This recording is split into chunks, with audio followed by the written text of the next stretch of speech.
جب آنکھوں سے سجدے بہنے لگے تو قبولیت کے سمندر میں ضرور ہلچل ہوتی ہے۔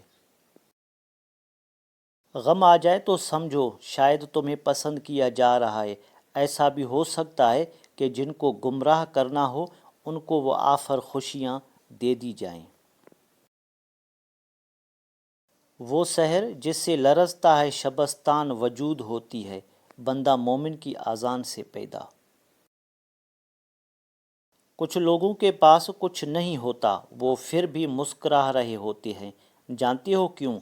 کیونکہ وہ اللہ پاک سے اچھے کی امید رکھتے ہیں۔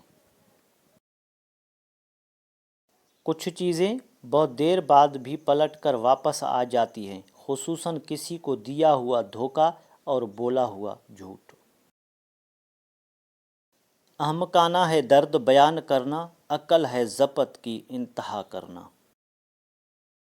السلام علیکم دوستو، اگر آپ کو ہماری کاوش پسند آئی ہے تو ویڈیو کو لائک، شیئر اور سبسکرائب کریں تاکہ ہماری ہر آنے والی ویڈیو آپ تک پہنچتی رہے۔ ہمیشہ آپ کو صحیح راستہ دکھاؤں گا۔ شکریہ۔ اللہ حافظ۔